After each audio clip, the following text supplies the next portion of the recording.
Sí me escuchan Sí. bien, ¿verdad? Sí, se escucha. Sí, gracias. Bueno, vamos a comenzar. Estos son los temas que vamos a ver en esta presentación. Dale, siguiente, por favor. Bueno, comenzando con el agua corporal total, pues esta agua corporal total, como porcentaje del peso corporal, va a variar en función de la edad. Como podemos observar, va a corresponder el 90% en un feto de 24 semanas, 75% en un recién nacido a término y 50% en los adultos.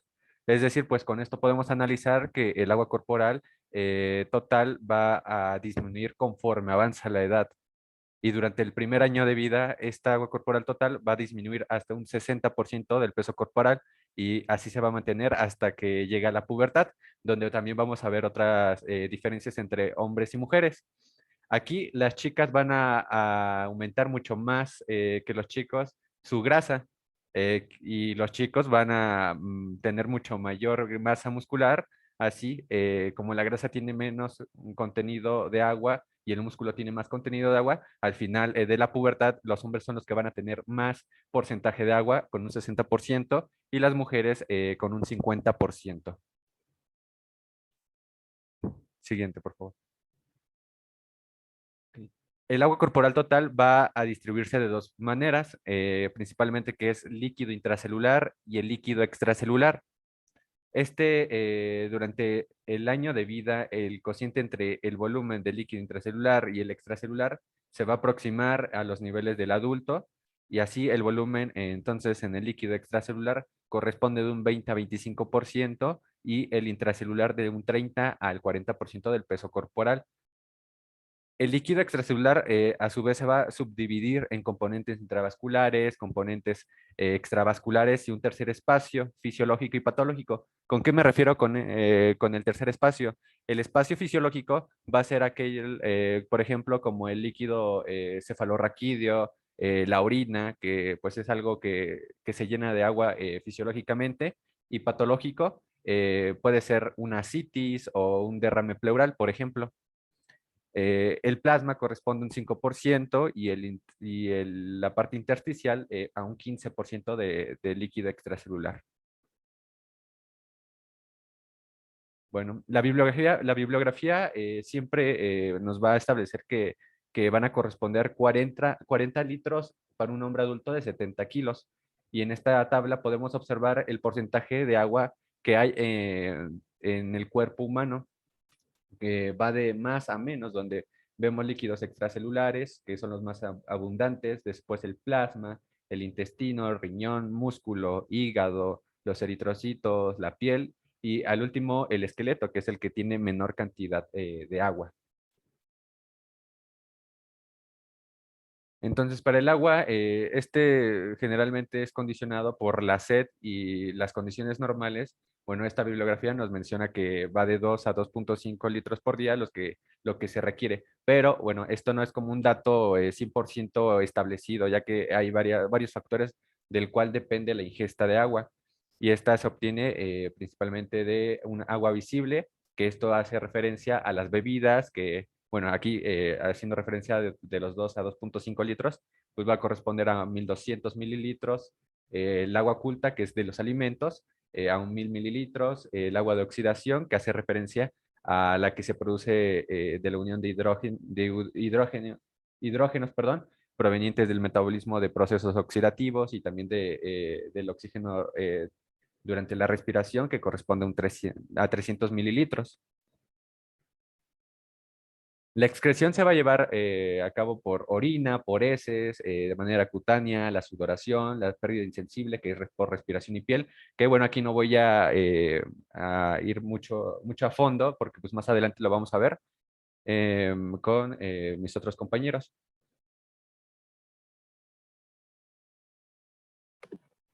Sí, bueno, antes de pasar como tal ingresos y egresos, que es de lo que hablaba Brian, que ahorita vamos a ver un poquito de dos términos, principalmente osmolaridad y osmolalidad. Primero entendiendo que los osmoles son el número total de partículas de una sustancia que va a estar a presión osmótica de 22.4 atmósferas, estando en un litro de disolución. O sea, podría ser también a 1 kilo, pero pues en medicina lo podemos manejar con 1 litro de solución y no hay problema. Lo que sí tenemos que tener como nota es decir que hay unas sustancias que se pueden disolver, como es el caso de la sal, que es cloruro de sodio. En la sal, bueno, por ejemplo, el potasio sería una concentración 1 osmolar, ¿no? Pero en cambio la sal va a ser 2 osmolar porque se va a disociar el sodio y el cloro, y pues eso hay que tenerlo en cuenta cuando apliquemos soluciones. Y bueno, vamos a ver otras definiciones para ir entendiendo. La ósmosis es la difusión, que esto es un movimiento pasivo por en medio de la membrana semipermeable, desde una región de concentración alta de agua a una baja, o también desde una baja de solutos a una alta de solutos. Lo que se quiere aquí es como que sean iguales las concentraciones de agua, y va a depender de los solutos principalmente. También vamos a hablar de la presión osmótica, que es la cantidad precisa de presión que se debe aplicar a determinada solución para detener el flujo neto, para detener esta ósmosis que estamos hablando. Y bueno, también como definición, osmolaridad es la cantidad de osmoles sobre litro, y osmolaridad es la cantidad de osmoles sobre kilo. Pero como les decía, en los libros, o sea, lo manejan como muy parecido. Aquí en medicina, ya si fuera como química, sí lo manejan un poco más, pues directo, ¿no? Osmolaridad y osmolaridad separados. Y bueno, ¿en qué van a influir? Como vemos aquí, esta es una tablita del Guyton, y en esta se ven diferentes espacios, como es el plasma, el líquido intersticial y el líquido intracelular. En estos espacios vemos diferentes solutos, como pueden ser, bueno, que vamos a ver más adelante bien, pero principalmente electrolitos, sodio, potasio, calcio, magnesio, y todos estos van a dar una presión, bueno, sí, una presión osmótica que más o menos va a ser igual. Esto para que no haya como más líquido en un lado, y bueno, va a estar también regulado por la presión hidrostática y la misma presión osmótica que hacen estas sustancias, ¿no? Y bueno, vemos que en todas es muy parecida. Aquí en el plasma es de 282, en el líquido intersticial es de 281, y en el líquido intracelular es de 281 también. Y bueno, pasamos a la siguiente. ¿Y para qué nos sirve saber la osmolaridad, no? Principalmente para estas tres situaciones. Igual es una imagen del Guyton, se presentan las tres situaciones más comunes. Vamos a analizar primero la A, que es una situación isotónica. ¿Qué queremos decir con isotónica? Que pues, bueno, es una célula que se pone en diferentes soluciones. La solución isotónica pues va a ser la que tenga la misma concentración osmolar, entonces no va a haber sí, una difusión, una ósmosis ni salida de líquido de la célula a la solución, ni entrada de líquido a la célula. Entonces se va a quedar normal. Ahora vamos a hablar de la situación B, que es que la célula se ponga en una solución hipertónica. Una solución hipertónica aquí pues se ve muy caracterizado porque vemos más solutos. Bueno, los solutos van a ser los puntitos que se ven ahí de morado. Entonces vemos más solutos afuera de la célula. Y pues como tiene que regular, como les decía que la ósmosis es de donde hay menos a más solutos, pues tiene que regular. Entonces la célula va a liberar agua. Y esto va a condicionar que se arruguen y se encojan las células, que es la imagen que se ve aquí, que está la célula encogida, así menciona. Y por último, en la situación C, tenemos una célula que se puso en una solución hipotónica, y en esta, la célula, ahora al revés, de la solución va a entrar líquido a la célula. Y esto va a condicionar que se hinche o que tenga una situación de turgencia, e incluso puede llegar a tanto que pueda tener lisis, que va a ser la hemólisis. Y pues así, en la imagen de la derecha de arriba son las tres situaciones. Y abajo les puse unas soluciones, unos ejemplos de soluciones de cada tipo. Por ejemplo, las soluciones hipotónicas va a ser la dextrosa al 2.5%, la solución salina al 0.45%, soluciones isotónicas, la solución salina o la fisiológica al 0.9%, el Ringer lactato, la dextrosa al 5%, y las hipertónicas, la dextrosa ya al 10%, 25% y 50%. Y bueno, Ahora regresando a lo que comentaba Brian, que era lo de los ingresos y egresos del agua, lo que se va a querer en esto es que haya pues un equilibrio, una constancia y un equilibrio del líquido por el intercambio de estos dos, bueno, de la ósmosis, ¿no? Y de los ingresos y egresos que se tengan. Y bueno, igual esta es una tablita del Guyton. Como bien dijo Brian, normalmente los libros lo ponen con un sujeto de 1,70 con 70 kilos, entonces estos son los requerimientos para esa persona, pero tenemos que tener en cuenta que no van a ser lo mismo para un recién nacido, para un niño e igual para un adulto. Y bueno, los ingresos van a ser 2.300 mililitros de ingresos y van a ser 2.100 de líquidos ingeridos. Sí, también se maneja como líquido, se divide este ingreso en líquidos visibles e invisibles. Los visibles va a ser principalmente el agua como tal, o sea, y van a ser 1.500 mililitros de agua. Y como bien también mencionó Brian, 600 mililitros van a ser en alimentos, o sea, todos los alimentos van a contener cierta cantidad de agua y pues el más claro ejemplo va a ser pues, o sea, un alimento que sea como líquido, como una sopa, algo así. Y por último, vamos, bueno, pero estos dos van a sumar 2.100 y por último vamos a tener los 200 del metabolismo. Y principalmente estos dos van a estar modificados por hábitos en la dieta, por el nivel socioeconómico, variaciones en el clima, incluso, y por la actividad física. O sea, si hace mucho calor o estás haciendo ejercicio intenso, pues van a tomar más agua, entonces se van a incrementar, pero también van a ir jugando con las pérdidas, ¿no? Para que al final sea un equilibrio de ambos. Y bueno, aquí nada más es una imagen de dónde está representado en las vías metabólicas esta agua que está aquí después del ciclo de Krebs. Vemos que sale dióxido de carbono y agua, que es lo que estamos hablando. Y bueno, ahora vamos a pasar a los egresos. De los egresos los vamos a clasificar en dos, en insensibles y sensibles. Los insensibles se llaman así, o bueno, se dividen así porque los insensibles son los que no vamos a tener como conciencia de que están saliendo como tal, o sea, no te das cuenta. Y los sensibles como características que van a ser pues mucho más fáciles de cuantificar, ¿no? A diferencia de los otros. Los sensibles van a ser principalmente sudor, heces y orina, y los insensibles van a ser piel y pulmones. Vamos a ver cada uno. A ver, vamos a empezar con los insensibles, que va a ser la pérdida por la piel. Y bueno, en esta va a ser principalmente de 350 y no va a estar modificada por el ejercicio intenso como tal, pero sí va a tener modificaciones. Esta pérdida de la piel no es como tal el sudor, o sea, es como una evaporación de líquido por toda la piel, es una difusión y esta va a estar determinada por las capas de la piel, principalmente por el estrato córneo de la epidermis. Y bueno, situaciones en las que podemos ver que cambia esta pérdida podría ser en quemaduras, porque se pierde justamente este estrato córneo. Entonces van a estar perdiendo estos pacientes quemados más líquido, pero a causa de las pérdidas insensibles, específicamente de la piel. Y otra situación también común que vamos a discutir más adelante va a ser de los recién nacidos prematuros, que por la menor cantidad de estrato córneo que tienen, que no han desarrollado como tal, también estas pérdidas se ven aumentadas. Y ahora vamos a pasar a la otra pérdida insensible, que es la pulmonar.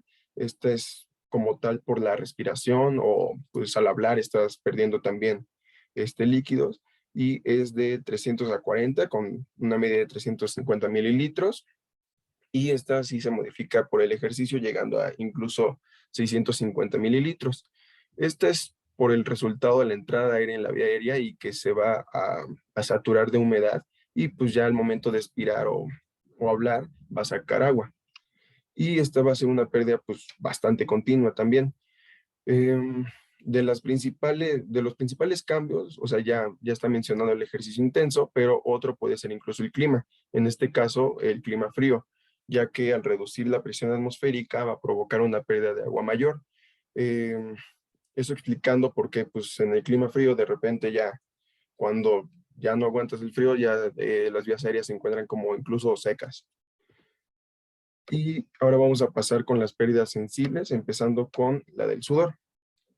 Y esta normalmente eh, es de 100 mililitros por día, pero pues va a estar evidentemente modificada por el ejercicio intenso, ¿no?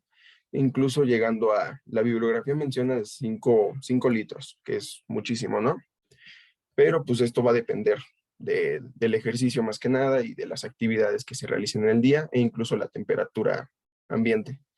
Y esta pérdida por sudor, pues al ser tan grande va a necesitar que provoque otro mecanismo, que va a ser el mecanismo de la sed.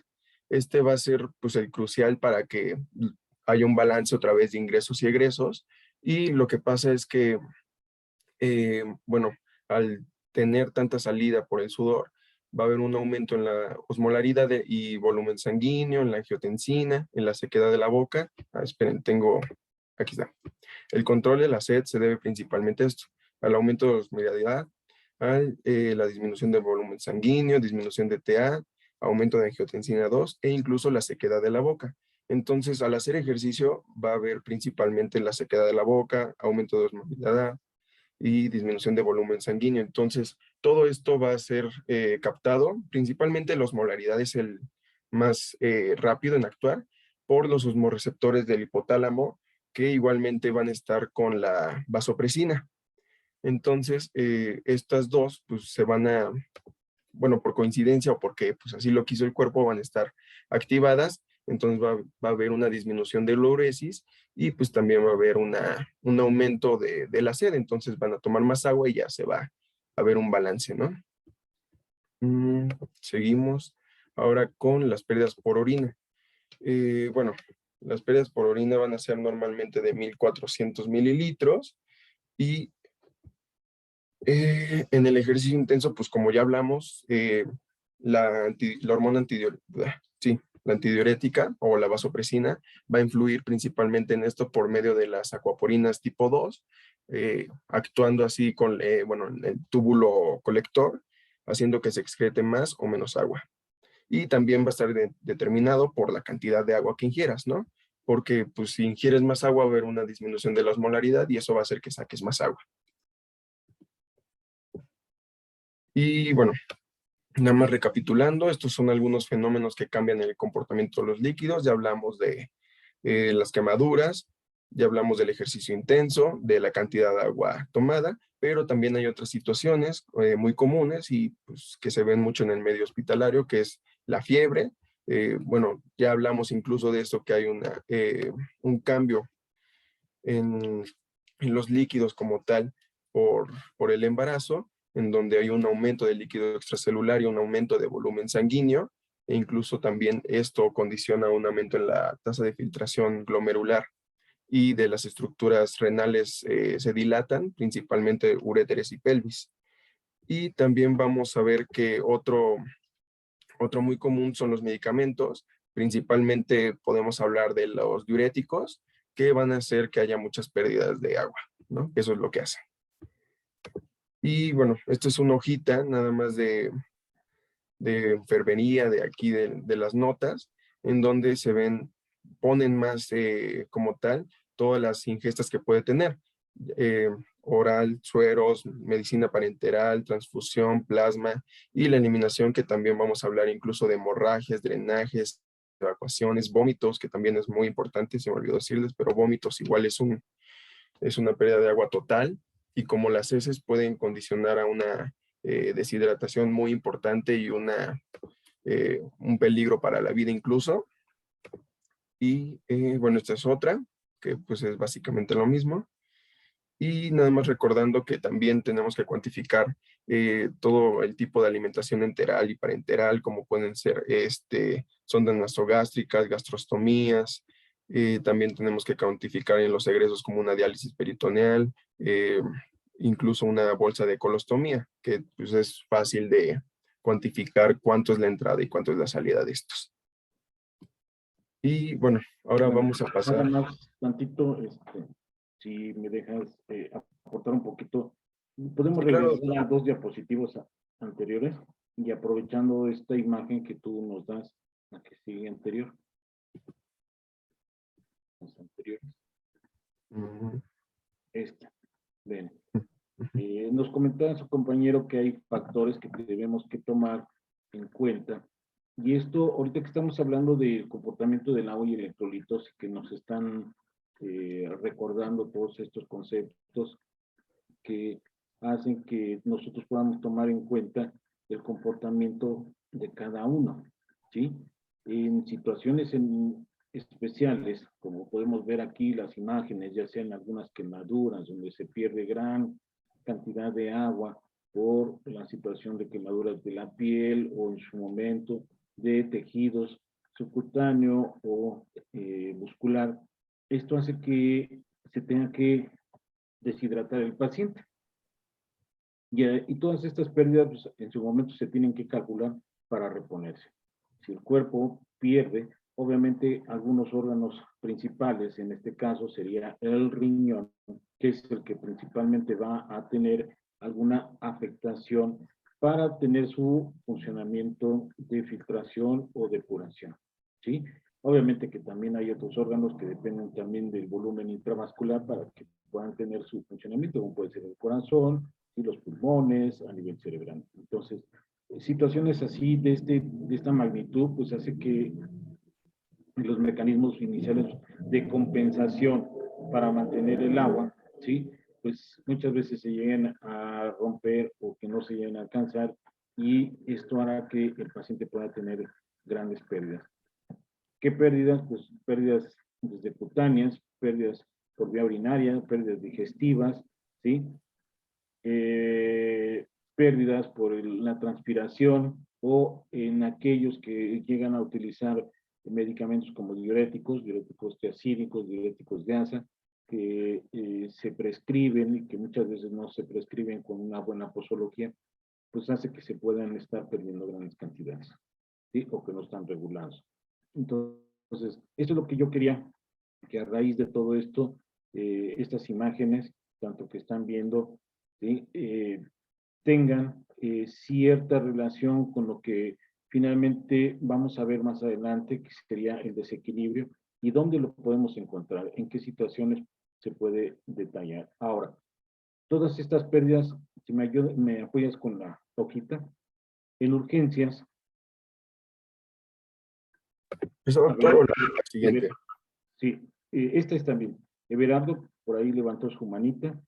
A ver, Everardo, ¿nos quieres?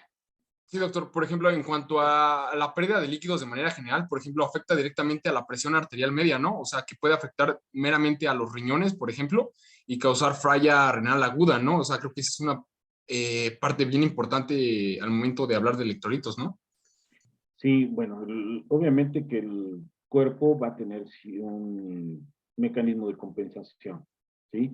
Pero si estas pérdidas exceden a lo que finalmente nosotros estamos ingiriendo, ¿sí? O estamos tomando como en consideración basales, ¿sí? Obviamente que el mecanismo se rompe y al romperse, pues este va a requerir de que se le dé el aporte hídrico. Ahora, efectivamente, si no es controlado, pues esto nos va a llevar a situaciones de una situación más delicada, ¿no? El paciente puede entrar en una deshidratación tan severa, ¿sí?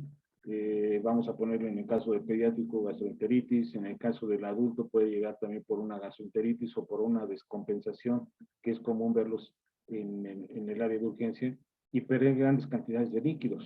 En el adulto se puede calcular hasta pérdidas de 8 a 10 litros o más, ¿sí? Cuando son deshidrataciones tan severas, que se tienen que calcular para reponerse, ¿sí? Entonces, esta hojita a la que yo voy, pues finalmente nos va a ayudar a saber cuántos ingresos se tiene, ya sea por vía parenteral, que son las soluciones, por vía digestiva, ¿sí? Y las pérdidas que en su momento se han tenido, cuantificación de uresis, que es otro parámetro principal que nos va a poder permitir saber si este paciente tiene una buena uresis horaria. Más adelante sus compañeros podrán comentarnos cuál es el valor de la uresis de cada, ya sea del recién nacido, lactante, hasta el adulto, y que tenemos que tomar en cuenta para que nosotros en el monitoreo de la cuantificación de líquidos sea importante de poder saber cuánto es la orina horaria que se mantiene y reponerla si entrara en una pérdida o en una situación en las cuales se tenía que reponer líquido, ¿no? Y efectivamente la volemia pues es un parámetro o es un punto importante que esto nos va a ir reflejando en cuanto a la tensión arterial, ¿sí? Por ahí hablaba Everardo de la tensión arterial media, que esta es la que finalmente tratamos de estar al pendiente o vigilando para poder tener una tensión arterial media. En el adulto podría estar arriba de 70, 80, que eso es lo que sería su valor de normalidad, ¿sí? Entonces, esto es lo que yo quería comentarles. Esta hoja es muy especial, ustedes la van a ver, a lo mejor del lado izquierdo es la que comúnmente nosotros manejamos en el área hospitalaria, ¿sí? Ahí en la raza. Y la otra, pues puede ser también un balance ya más estricto por hora, ¿sí?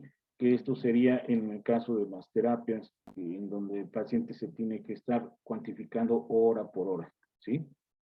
No sé si tienen alguna otra pregunta, duda con respecto a esta situación y el manejo de estas hojas que se tienen, ¿no? No, todo bien. ¿Sí? Hay que tomar Todo también bien. en cuenta también las pérdidas. Si tiene por ahí un estoma, si tiene algún drenaje, si tiene, en el caso de los pediátricos, se cuantifica hasta los pañales para saber cuánto es lo que finalmente se puede calcular de pérdidas, ¿sí? Pacientes que están con apoyo mecánico ventilatorio también es una pérdida insensible que se tiene que calcular, ¿sí? A punto 5. Entonces, todos ese tipo de pacientes que están sometidos tanto a la ventilación o que tienen hipertermia, pues también se puede cuantificar como pérdidas insensibles, ¿sí? Adelante, vamos a continuar. Sí, doctor. Bueno, ahora vamos a pasar como líquidos en diferentes edades. Vamos a empezar con los neonatos, que vamos a dividirlo como tal en 3 fases. La primera fase va a ser llamada la fase de transición, que va a ser caracterizada por una pérdida muy grande, que ahorita vamos a hablar más de ella. La segunda fase es la de estabilización, que esta es como la recuperación de esta pérdida grande. Y la última fase es la de crecimiento, en donde ya se enfoca más en, pues, tener al recién nacido, pues, seguir creciendo en crecimiento y desarrollo, ¿no? Normal. Y bueno, vamos a hablar de la primera fase, la fase de transición. Esta normalmente se da del 3er al 5.º día de vida y se caracteriza por una oliguria relativa inicial que después va a seguir por una pérdida de orina muy, muy grande y también está, bueno, principalmente en prematuros, de lo que hablamos antes del estrato córneo, va a ser muy grande también las pérdidas insensibles. Y bueno, esta oliguria va a ser a razón del líquido extracelular, va a ser a razón de ese comportamiento, de ese compartimento, perdón, y es principalmente, o se ha visto en diferentes bibliografías, que es por el péptido natriurético atrial. Entonces, al momento de que el recién nacido ya sale de la madre, de la circulación fetoplacentaria, pues va a haber, como ya vimos en sesiones pasadas con mis compañeros, va a pasar a la circulación cardíaca como tal. Y al pasar todo el líquido de circulación menor a mayor y todo, va a causar contracción cardíaca y principalmente la contracción atrial va a liberar este péptido y este péptido va a, bueno, sí, va a, como tal, a fortalecer la contracción del líquido extracelular. Esta uresis tan grande también va a estar determinada por si el recién nacido es a término prematuro debido a la maduración renal que tenga. En los prematuros vamos a ver que tiene una tasa de filtración glomerular menor. Vamos a decir que 35 semanas de gestación van a tener de 0.6 a 1.2 millones de nefronas, dando una tasa de filtración glomerular de 13 mililitros sobre minuto, mientras que a los de término vamos a tener una tasa de filtración glomerular de 20 mililitros sobre minuto, que es básicamente ya lo normal. Y entonces bueno, la uresis va a estar disminuida y también vamos a hablar que en los prematuros el asa de Henle no va a estar tan desarrollado, así disminuyendo la capacidad de dilución y de concentración de orina, haciendo que se pierda más o menos sodio o agua. Y esta pérdida va a ser o va a resultar en el 10% de pérdida del peso al nacimiento. Y en prematuros, pues va a ser poquito menos, ¿no? Que vamos a hablar de 7%. Ok. También en esta fase es muy importante que cuantifiquemos cuánto es de pérdidas insensibles. Pues bien, como nos decía el doctor, se pueden cuantificar por medio de fórmulas. En recién nacidos a términos, normalmente es 0.5 por mililitro por kilo hora, y en pretérminos de 1.5 a 2 mililitros por kilo hora, siendo a total de 30 a 65 mililitros kilo día, y principalmente siendo por piel. A su vez se tienen que cuantificar la orina y las heces, perdón, que son las dos principales pérdidas.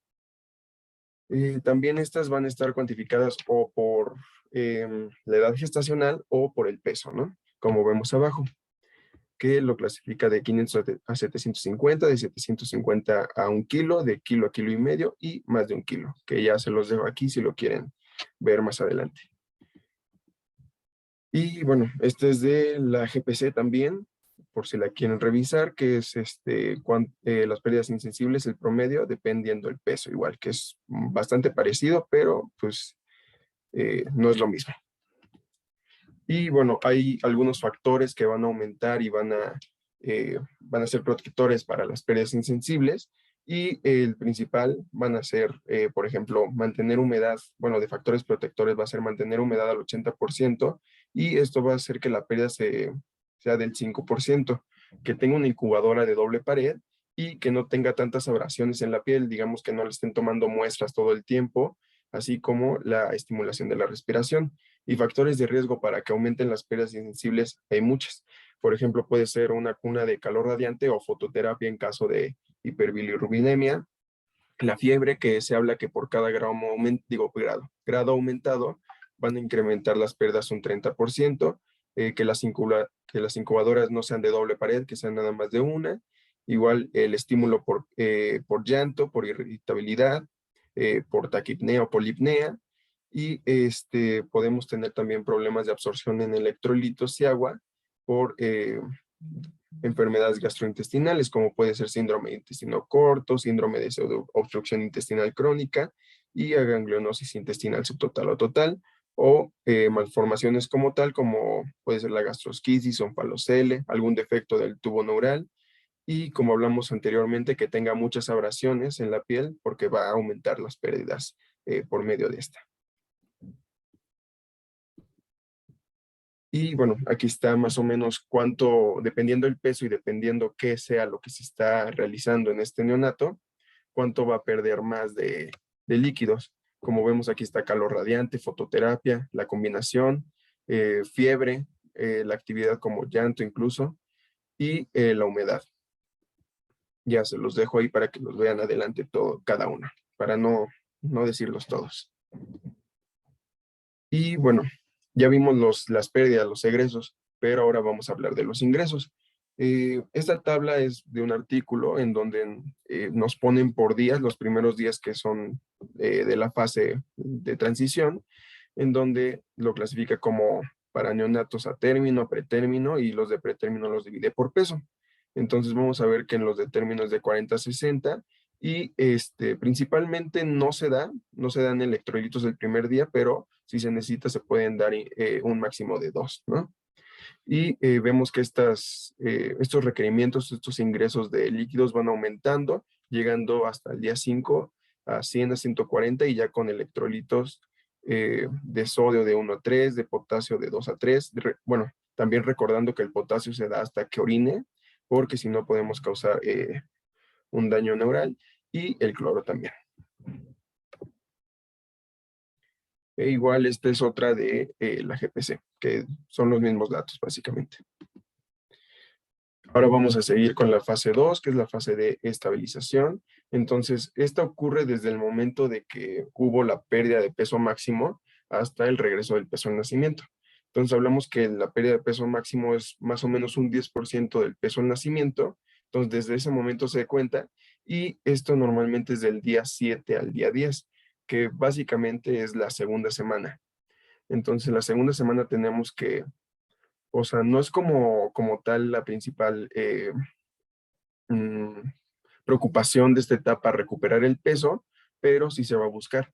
Eh, lo que se va a buscar es que nada más haya requerimientos, y esto va a hacer que recupere el peso como tal.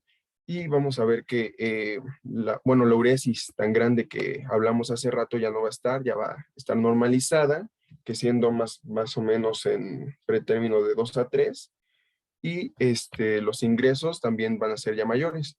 Como vemos aquí, igual lo sigue dividiendo en neonatos a término y pretérmino con más de 1500 o menos de 1500 gramos, y todos los requerimientos. Estos son los requerimientos de la segunda fase, de esta fase de estabilización, de 140 a 170 mililitros con 2 a 3 de sodio, 1 a 3 de potasio y 2 a 3 de cloro. Y por último vamos a hablar en neonatos en la fase de crecimiento, que es la tercera fase. Esta fase sí va a estar caracterizada por un aumento continuo de peso. En esta sí se va a buscar que el neonato tenga un aumento en su crecimiento y tenga desarrollo también. Entonces vamos a querer que haya un balance positivo de agua y electrolitos. Entonces que sean más los ingresos que los egresos.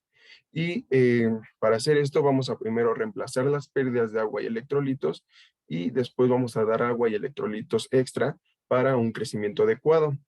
Eh, bueno, aquí están también los datos de cuánto se tiene que dar dependiendo si es a término o pretérmino, que es básicamente muy parecido al pasado.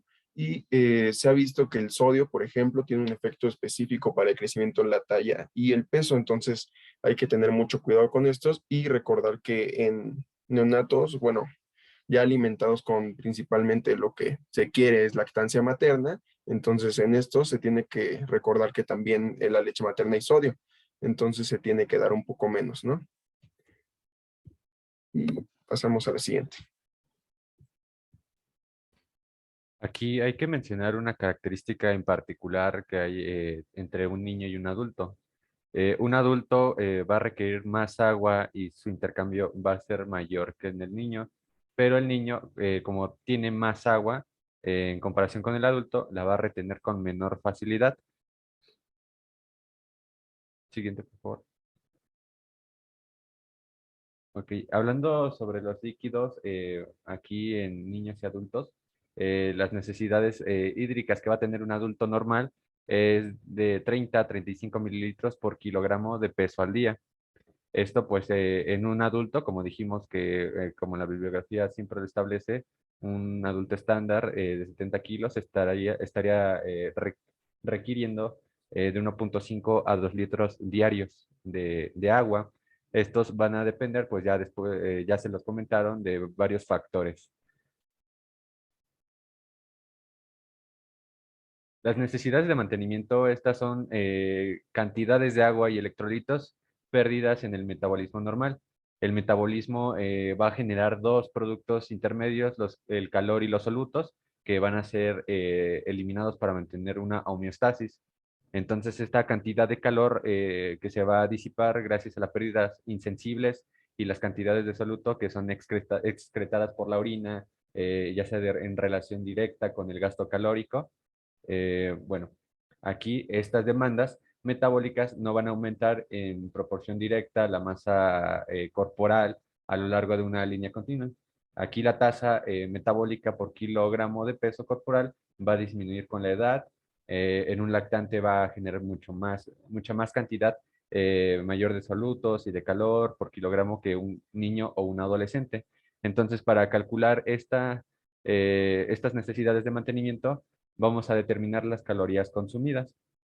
Existen varios métodos, pero el que nos interesa ahorita es mencionar el método de Holiday-Sigar, que bueno, como ya lo hemos visto en clases pasadas, pero nada más para recordar, esta siguiente, por favor, pues nos va a ser útil para calcular el volumen de líquido de mantenimiento. Aquí un dato importante es que no va a ser adecuado en neonatos menores de 14 días, ya que aquí se puede sobreestimar pues, los requerimientos. Y como podemos observar en la siguiente tabla, bueno, viene cómo debe de ser cada cálculo, dependiendo de cada cuánto pese el niño. Por ejemplo, en los primeros 10 kilos va a ser un cálculo de 100 mililitros por kilogramo por día, que eso pues, va a equivaler a 4 mililitros por kilogramo por hora. En los segundos 10 kilos, de 50 mililitros por kilogramo por día, y esto equivale a 2 mililitros kilogramos por hora. Cada kilogramo adicional ya se va a dar un cálculo de 20 mililitros por kilogramo por día, o también que puede equivaler a 1 mililitro por kilogramo por hora. Y bueno, tengo otro esquema que lo explique mucho más fácil que en esta tabla, porque sí está un poquito confusa. Dale siguiente, por favor. Donde pues ahí podemos ver las 3 categorías, como ya lo mencionamos. En el peso que va del primer kilo a los 10 kilos, pues aquí vamos a hacer una multiplicación de 100 mililitros por kilogramo de peso. En la segunda, pues va a ser un peso que abarca de los 11 a los 20 kilos, donde ya de base vamos a tener 1000 mililitros y más los 50 mililitros multiplicados por cada kilogramo adicional a esos 10 kilos. Y la tercera categoría, ya 1500 mililitros basales, más los 20 mililitros por cada kilogramo adicional a esos 20 mililitros. Bueno, ahí tenemos un ejemplo, datos del paciente, pues son de 9 años, pesando 27 kilos. Entonces, como tenemos un peso mayor a 27, pues vamos a utilizar el de peso mayor a 20. Entonces aquí, como ya tenemos, dijimos, 1500 basales, pues entonces vamos a hacer la multiplicación de 20 mililitros por los kilogramos arriba de 20, que serían por 7, y eso pues nos daría un total de 140 mililitros, y ya sumado ambos nos dan 1640 mililitros por cada 24 horas que van a ser sus requerimientos de líquidos. Dale siguiente, por favor. También aquí, bueno, tenemos más ejemplos, hablando del peso de la primera categoría, que va del kilo a los 10 kilos. Pues aquí tenemos los datos del paciente, un paciente de 2 años, de 9 kilos. Hacemos el cálculo, multiplicamos los 100 mililitros por los 9 kilogramos que pesa el paciente, y eso nos daría un total de 900 mililitros por día, ¿no? Los requerimientos que necesita. Otro ejemplo con el peso de los 11 a los 20 kilos, pues aquí los datos del paciente es que tiene 4 años y pesa 16 kilos.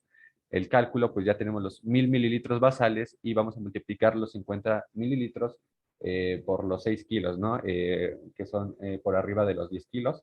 Y eso nos da un total de 300 mililitros y, bueno, ya sumado ambos, 1300 mililitros por día son los requerimientos que necesita. Siguiente, por favor. En la tercera categoría, pues en un peso mayor a 20, pues tenemos un paciente de 10 años que pesa 28 kilos. El cálculo, pues ya tenemos los 1500 basales, más los 20 mililitros multiplicados por 8, que son los que rebasan esos 20 kilogramos, nos daría un total de 160. Y ya, bueno, como definitivo, 1660 mililitros por día serían los requerimientos que necesita. Y aquí, bueno, nada más para saber si me llevan acá al margen y me entienden todo, pues ayúdenme a hacer la de un paciente de 8 años que pesa 25.30 kilogramos. Por favor, no me ignore.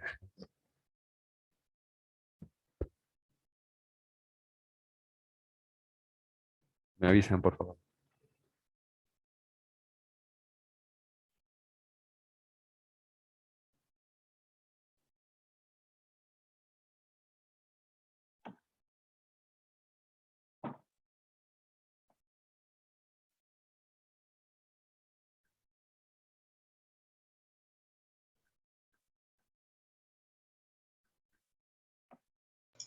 Serían 1606.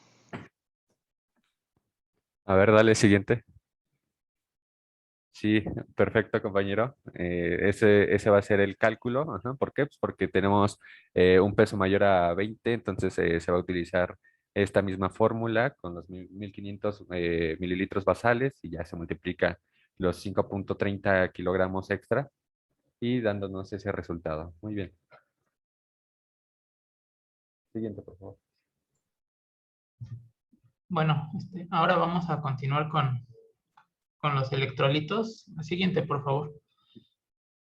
Los electrolitos son principalmente minerales que pueden encontrarse tanto como sales inorgánicas o sales orgánicas, y estos, al disolverse en algún líquido, principalmente en agua, se disocian, y estos elementos que conforman la sal van a presentarse en su estado iónico. La característica de este estado iónico es que van a presentar carga, una carga positiva, hablamos de cationes, o una carga negativa, hablamos de aniones.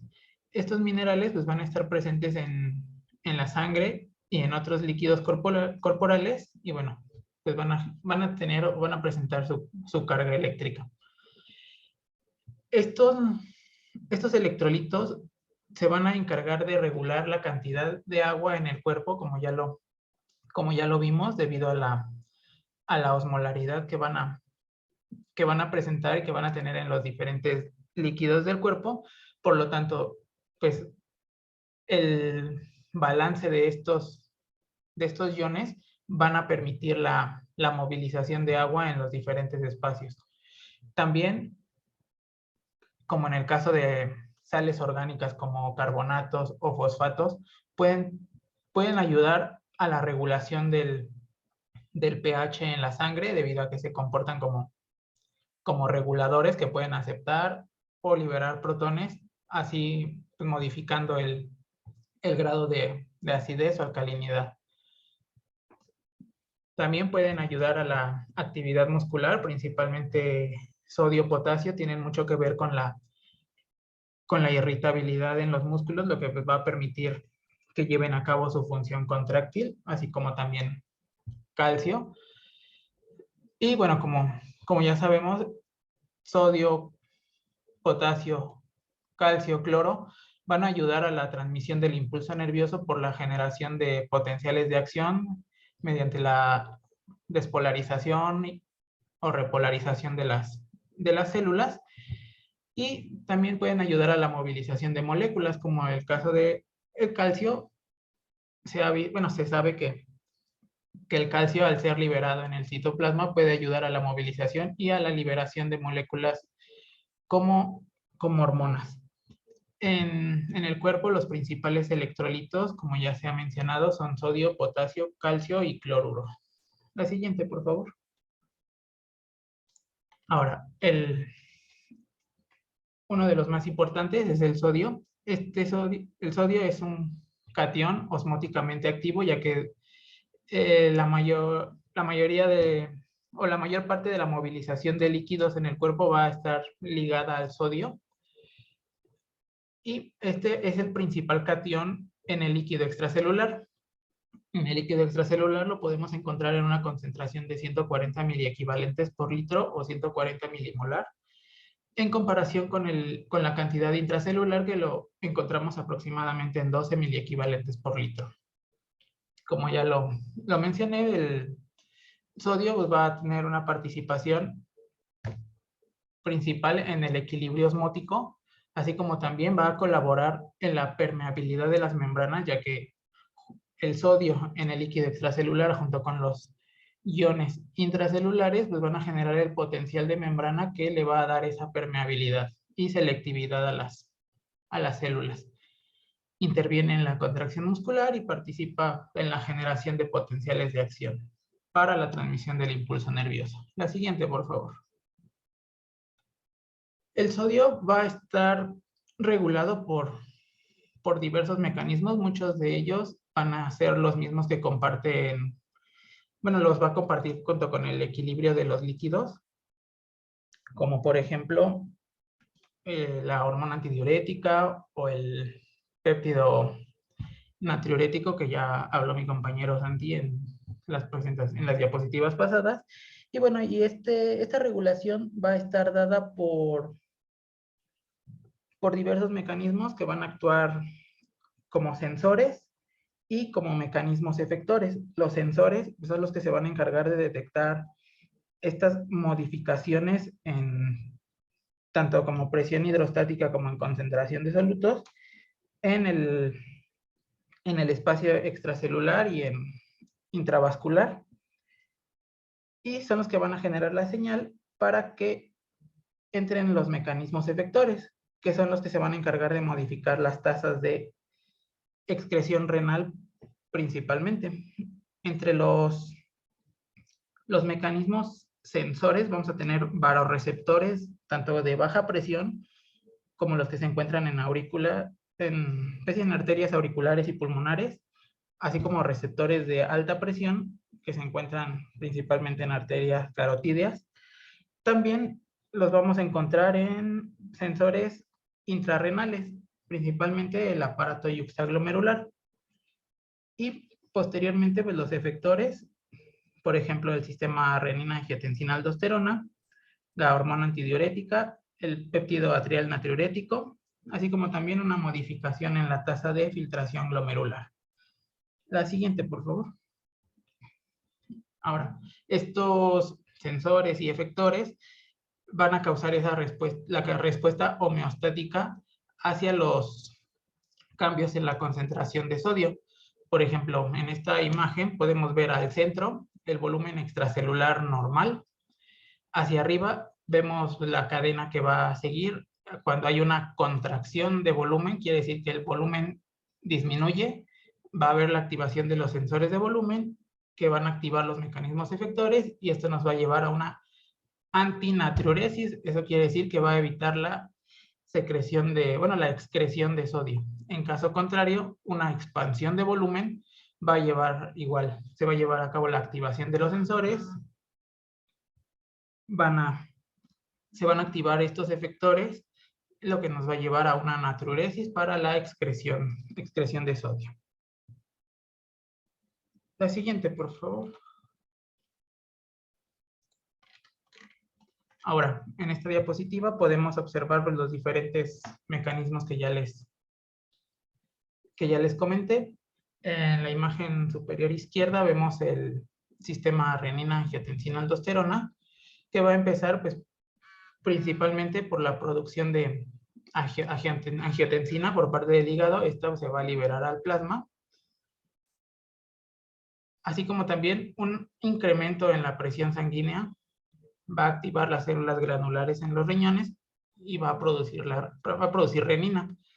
La renina va a favorecer la producción de angiotensina 1 y a su vez el volumen sanguíneo en el endotelio. El endotelio va a contener la enzima convertida de angiotensina, la cual nos va a favorecer el paso de angiotensina 1 a angiotensina 2. Esta angiotensina 2 va a tener diferentes sitios de acción, por ejemplo, arteriolas, va a funcionar en la médula oblonga para el control cardiovascular, en el hipotálamo y en la corteza adrenal, generando pues esos diferentes efectos. Por ejemplo, en las arteriolas va a generar vasoconstricción y eso nos va a ayudar a aumentar la presión sanguínea.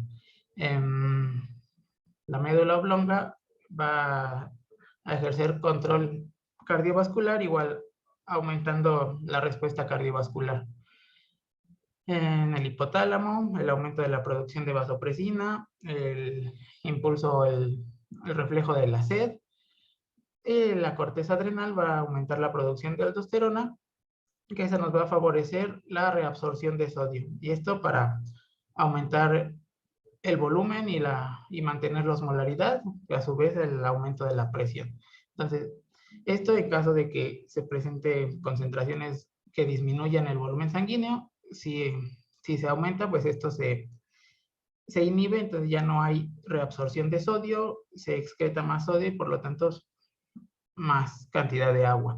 Por otro lado, tenemos el efecto de, la producción del péptido natriurético, que igual va a tener sus diferentes sitios de acción, hipotálamo, riñón, corteza adrenal, médula oblonga, y esto pues en el hipotálamo va a inhibir la liberación de vasopresina, en el riñón va a aumentar la tasa de filtración glomerular, disminuyendo la producción de renina, en la corteza adrenal va a inhibir la aldosterona, en la médula oblonga va a disminuir la presión sanguínea.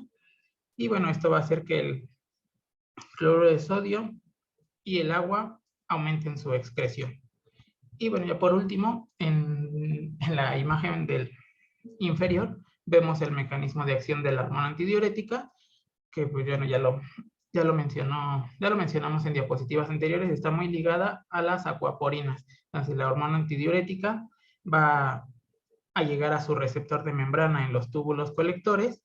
Estos pues va a generar una vía de señalización que va a favorecer la producción y la liberación o la expresión en membrana de las acuaporinas, las cuales pues van a permitir el paso libre de agua de la luz del tubo hacia la célula y posteriormente el paso hacia torrente sanguínea para la reabsorción de esta. Siguiente, por favor. Ahora, bueno, aquí en esta otra imagen pues son los diferentes tipos de canales que podemos encontrar en los túbulos renales, pues los cuales nos van a favorecer a la reabsorción o si se bloquean estos canales, a la secreción de sodio. Siguiente, por favor.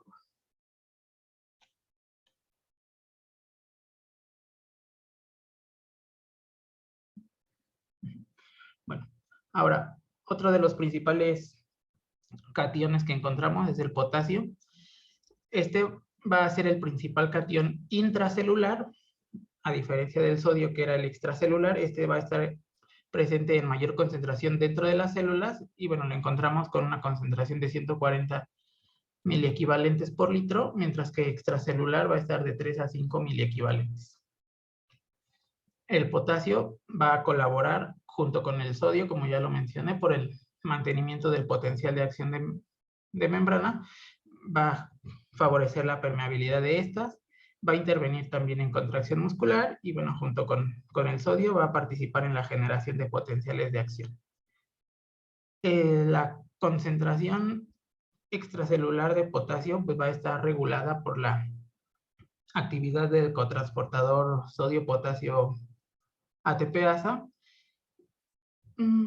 y bueno, y también por la concentración plasmática de potasio, que esta va a estar determinada por su excreción renal. La concentración de potasio pues va a ser proporcional a la masa muscular y esta puede aumentar desde los 40 miliequivalentes por kilo en niños hasta los 50 miliequivalentes por kilo en adultos. Siguiente, por favor. Van a existir pues, diferentes factores que van a regular la circulación de potasio y que pueden hacer tanto que entre a las células o que salga de estas. En cuanto a los factores que regulan la entrada a la célula, puede ser la alcalosis metabólica, la insulina, los beta agonistas y la aldosterona. Y en cuanto a los mecanismos que regulan la salida, la acidosis metabólica, una hiperosmolaridad extracelular, los alfa agonistas, lisis celular y ejercicio extenuante. Para su eliminación renal, pues también van a intervenir diferentes factores como la aldosterona, el flujo tubular distal y un aporte distal de sodio, una ingesta de potasio en la dieta, así como una concentración de potasio plasmático, el cambio en el pH sistémico y una carga distal de aniones no reabsorbibles. Los aniones no reabsorbibles, como el bicarbonato, por ejemplo, al haber un aumento en la cantidad de bicarbonato en orina, pues va a arrastrar con ellos el potasio por las diferencias de cargas. La siguiente, por favor. Ahora, la excreción de potasio en orina va a estar relacionada con sus concentraciones plasmáticas y en cuanto a la excreción tubular va a estar determinada por la aldosterona. Una mayor concentración de potasio va a estimular la secreción de aldosterona y a menor concentración se va a inhibir. el flujo tubular en la nefrona distal, perdón, en un flujo tubular elevado va a aumentar la secreción de potasio para pues, mantener el gradiente túbulo-capilar. Bueno, en la tabla de la derecha podemos ver igual los mecanismos que aumentan la excreción de potasio, así como también los que la disminuyen. En cuanto al aumento, podemos encontrar la natriuresis, porque, bueno, el potasio va a moverse junto con el sodio. Si hay eliminación de sodio, también hay arrastre de potasio, la aldosterona, como ya lo vimos, los aniones poco reabsorbibles, como el sulfato, disminución de cloro en la nefrona distal también pueden generar un aumento en la excreción de potasio. Y en cuanto a la disminución, pues un aumento en la excreción de amonio. La siguiente, por favor. El equilibrio de potasio pues va a estar dado principalmente por la dieta. Se va a eliminar prácticamente la misma cantidad que se ingiere. Si, por ejemplo, en la imagen, si en la dieta ingerimos 100 miliequivalentes de potasio al día, se van a excretar en heces aproximadamente entre 5 a 10 miliequivalentes. Y el resto, los 90 miliequivalentes, van a absorberse por el intestino para posteriormente, bueno, llegar al fluido extracelular y ser eliminados por la orina. Este equilibrio del potasio pues va a estar principalmente dado a nivel renal y en menor medida a nivel intestinal. Siguiente, por favor.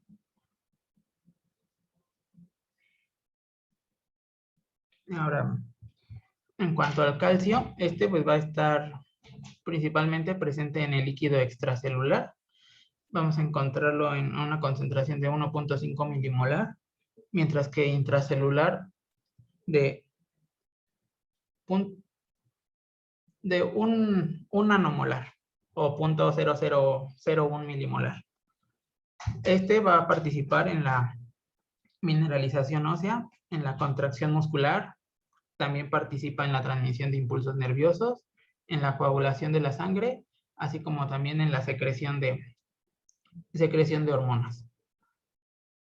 La regulación principal del calcio pues va a estar dada por diferentes hormonas y esta se va a mantener en balance entre una ingesta y su absorción intestinal y la excreción renal. La siguiente, por favor. Ahora, el equilibrio del calcio pues va a estar dado principalmente por la calcitonina y la paratormona. Cuando los niveles de calcio en la sangre son elevados, esto va a ser detectado por la glándula tiroides, produciendo calcitonina. La calcitonina pues va a estimular la deposición de calcio en los huesos, va a reducir la reabsorción renal en los riñones, así como también va a reducir la absorción intestinal. En caso contrario, cuando los niveles son bajos, aquí es la glándula paratiroides la que va a ser estimulada, generando la paratormona, incrementando la absorción a nivel intestinal, incrementando la reabsorción a nivel renal, y en el hueso va a estimular la liberación de calcio hacia el torrente sanguíneo. Siguiente, por favor. Ahora, otro de los iones que encontramos es el magnesio, es el segundo catión intracelular más abundante. Su concentración es de 18 milimoles por litro y extracelular 0.85. Va a ser esencial para ayudar como cofactor a determinadas enzimas. Por ejemplo, la síntesis de DNA, la polimerasa va a requerir magnesio como cofactor. También en reacciones en donde se lleve a cabo hidrólisis de ATP, también se utiliza magnesio como cofactor enzimático, y bueno, para el transporte de iones a nivel celular. Al igual que el calcio, su homeostasis pues, va a estar relacionada entre la ingesta y la excreción. Siguiente, por favor. Ahora, la ingesta diaria, aproximadamente unos 360 miligramos. En el intestino se van a absorber 120 y se van a secretar 20 miligramos con una excreción fecal diaria de 260. Mientras que, bueno, el magnesio absorbido pasa a torrente sanguíneo. De ahí, pues, se va a filtrar por el riñón y vamos a tener una excreción al día de 100 miligramos. Y bueno, también el magnesio pues puede llegar a músculo y a hueso y a otros tejidos, pero principalmente músculo y hueso es donde se encuentra en mayor cantidad. Siguiente, por favor. Ahora, el cloro va a ser el principal anión que vamos a ver, y este va a estar más abundante en el líquido extracelular. El cloro va a estar muy relacionado en cuanto a concentraciones y en cuanto a movilización junto con el sodio. Y bueno, pues podemos ver más o menos las concentraciones similares a las del sodio. El extracelular son 116, mientras que intracelular son 20 milimoles. Este va a participar en el proceso digestivo para la formación de ácido clorhídrico. También va a favorecer el transporte de dióxido de carbono en los eritrocitos y va a participar en la formación de líquido cefalorraquídeo. En su regulación renal pues va a estar dependiente de los niveles de cloruro sérico, y en la mayor parte de cloruro que es filtrado va a ser reabsorbido por los túbulos proximales principalmente, aunque también en los túbulos distales, y este va a estar dado por transporte tanto activo, mediado por proteínas transmembranales, o como transporte pasivo. Siguiente, por favor. Bueno, aquí es la misma imagen que la del sodio, porque les digo, el movimiento de cloro va muy ligado a este catión. Entonces podemos ver ese movimiento tanto en la primera imagen del lado izquierdo, en la A, podemos ver el paso de cloruro de sodio pasivo a través del espacio intercelular, o por medio en la imagen B, por la bomba de sodio-potasio 2-cloro, donde pues ahí ya es un transporte activo, va a pasar a través de una proteína de membrana. En la imagen C también vemos que participa una proteína de membrana que va a movilizar sodio y cloro. Y en la D pues vemos el paso libre a través del espacio intercelular. Siguiente, por favor. Bueno, ya ahora pues aquí en esta tabla podemos observar la concentración aproximada de solutos en los diferentes compartimentos.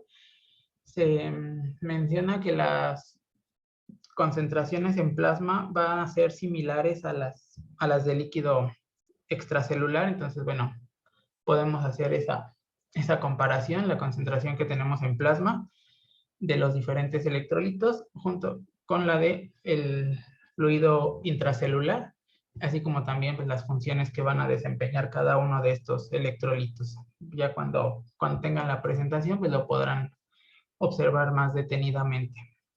Siguiente, por favor. Ahora, ya vimos pues, la importancia de estos electrolitos en el cuerpo, pero ahora pues, vamos a ver pues, de manera un poco rápida pues cuáles son los requerimientos que el cuerpo necesita para mantener este balance adecuado, y pues dónde los podemos encontrar. El sodio, por ejemplo, el consumo adecuado pues por diferentes grupos de edades, para edades de 1 a 3, 1000 miligramos al día, de 4 a 8, 1200, de 9 a 13, 1500, de 51 a 70, 1300, y bueno, tenemos ahí en la tabla también el valor máximo tolerable.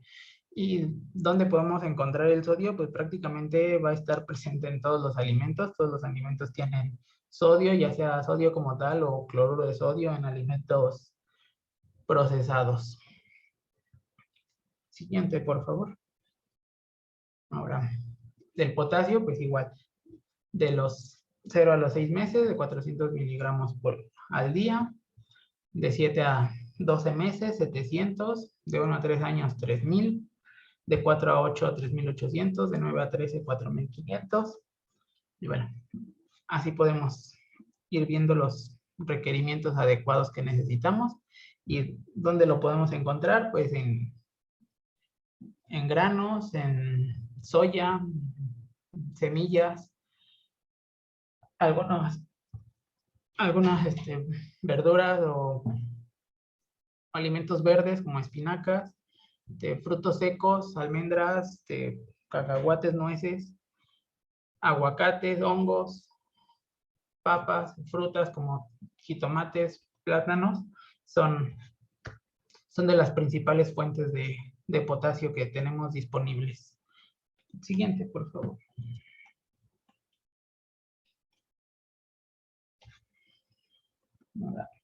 El calcio, bueno, es igual, tenemos la tabla de los requerimientos, tanto el diario recomendado como la tolerancia máxima y bueno, los alimentos donde principalmente podemos encontrar calcio como lácteos o productos derivados de la leche, pescados y mariscos, verduras y legumbres. Y bueno, aquí en esta imagen podemos observar también hasta la derecha las cantidades aproximadas que podemos encontrar en estos alimentos.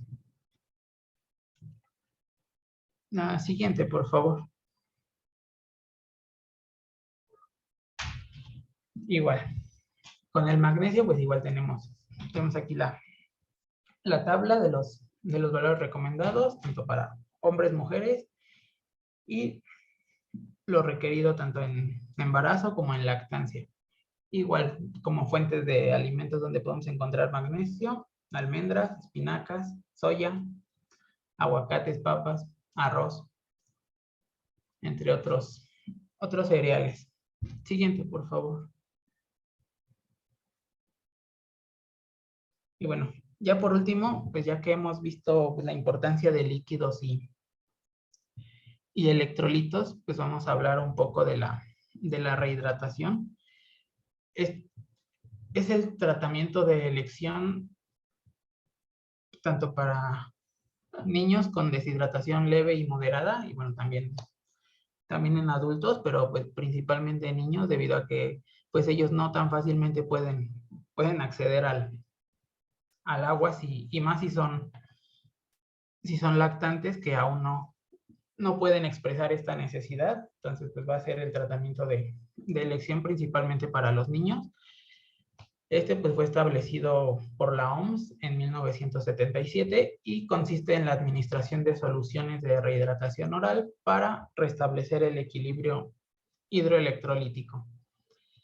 Tiene menos complicaciones y va a ser pues una manera más fisiológica de restablecer estos niveles que en comparación con la intravenosa. Siguiente, por favor.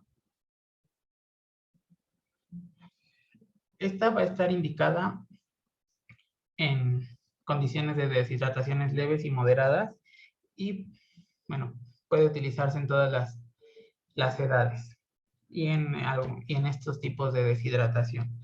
También, bueno, aquí en esta diapositiva les presentamos la clasificación de deshidratación de la OMS, que son pues 3 estadios, leve, moderada, severa, y bueno, las características que va a tener cada una de ellas, por ejemplo, condición, buena o alerta, inquieto, irritable o letárgico, inconsciente ya para la deshidratación severa, así como el estado de los ojos, si están normales o hundidos, la sed y la turgencia de la piel.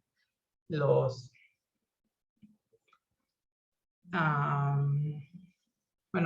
criterios también, menos de 2 signos de la columna B y C, son es que no tiene signos de deshidratación. Más de 2 signos de la columna B es deshidratación moderada y más de 2 signos de la columna C es deshidratación grave. Siguiente, por favor. Ahora, esta terapia de rehidratación pues va a estar dividida en 2 fases principales. La primera es la fase de reposición del déficit de agua. Esta pues principalmente se tiene que hacer una estimación de cuánto es el déficit que tiene nuestro paciente para posteriormente hacer la reposición del déficit. Esto entre 4 y 6 horas en deshidrataciones hipo o isotónicas y 12 horas en deshidrataciones hipertónicas. Esta administración para la reposición tiene que ser en tomas de 5 o 10 mililitros con una jeringa o cuchara y se tiene que ir incrementando de acuerdo a la tolerancia. Posteriormente pues, se tiene que hacer la valoración del grado de hidratación para ver si esta etapa pues sí ha tenido éxito. Y esta fase la fase de rehidratación no debe durar más de 12 horas y la cantidad que se debe administrar máxima no debe superar los 150 mililitros por kilogramo. Posteriormente, pues, la fase de mantenimiento.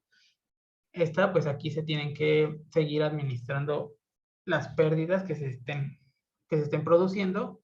Este régimen ya puede ser ambulatorio, ya puede ser desde casa, siempre y cuando pues se les explique bien a los familiares pues cómo se tiene que llevar a cabo.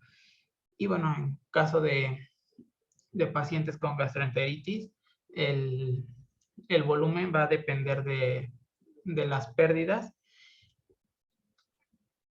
Si son de 5 a 10 mililitros por kilogramo por deposición o 2 a 5 mililitros kilogramo por vómito.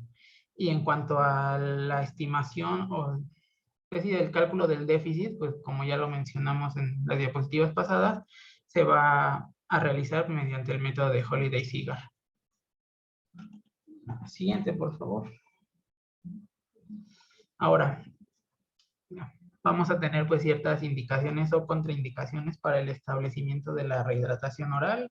En cuanto a indicaciones, pues la buena tolerancia a la vía oral, que las pérdidas fecales sean menores a 10 mililitros por kilogramo por hora, pacientes que no presenten problemas de ileo, igual que no presenten episodios convulsivos, que no presenten septicemia, que tengan un estado de conciencia de alerta, o por lo menos que no sea de inconsciencia, y una deshidratación de leve a moderada. Y en cuanto a las contraindicaciones, pues una deshidratación grave, que ya presente shock hipovolémico, las alteraciones en el nivel de conciencia, ileo paralítico, pérdidas fecales intensas mayores a 10 mililitros por kilogramo, que tenga sospecha de abdomen agudo y que presente convulsiones.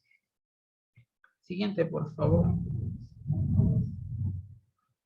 Ahora, bueno, otra de las opciones, pues ya en caso de que la rehidratación oral no sea posible, pues es la rehidratación intravenosa, y esta pues va a estar indicada en casos de deshidratación moderada o grave, o en los casos en los que la rehidratación oral ha fracasado o no es posible, y en esta puede utilizarse en cualquier tipo de deshidratación, excepto en aquellos en donde exista un valor de sodio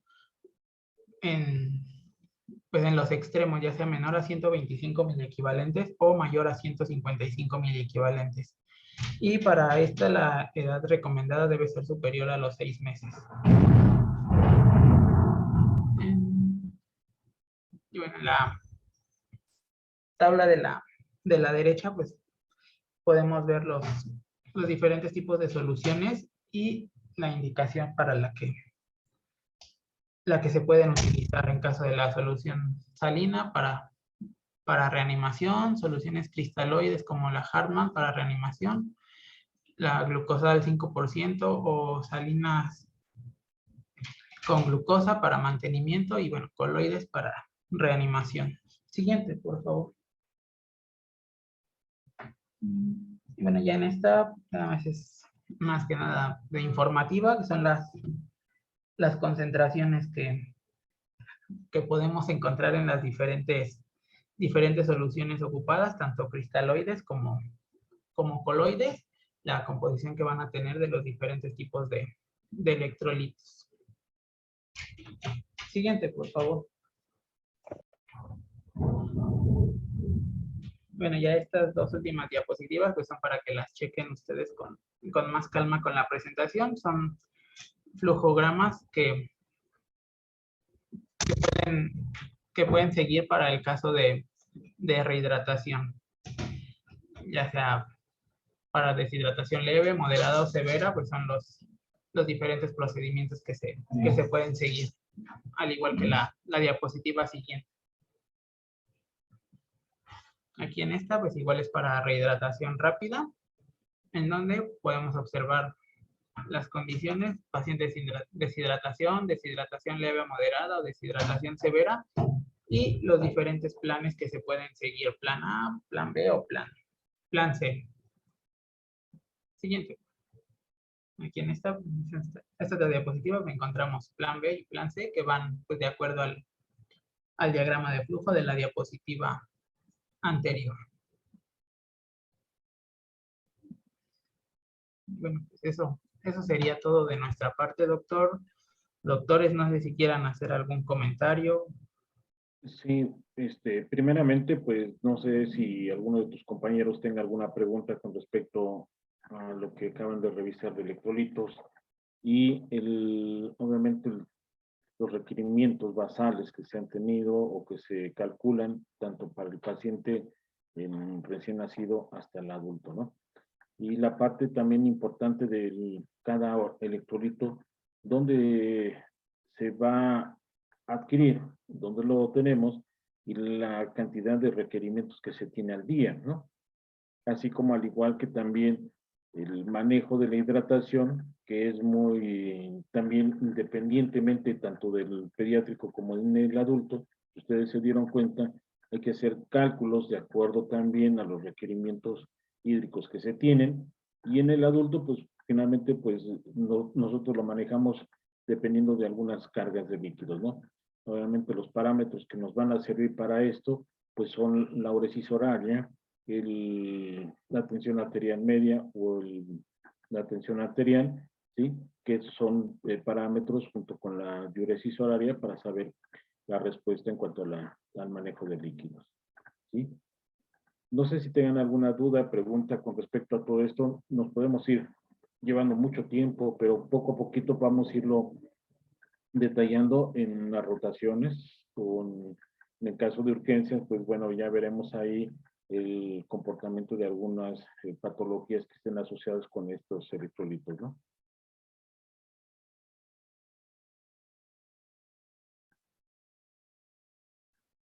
¿Dudas que tengan, chicos? No, doctor. No, doctor, todo bien. No, doctor, todo bien. Doctor Cano. No, doctor, todo muy bien, muy extenso, estuvo muy bien. Sí, obviamente que para esta introducción, bueno, hay conceptos que son repetitivos, ¿no? Pero bueno, efectivamente, bueno, pues todo esto nos lleva a que volvamos a recapitular o volver a retomar estos conceptos. Bueno, pues si no hay dudas, preguntas, pues bueno, finalmente pues damos por concluido la sesión y bueno, pues finalmente pues todo esto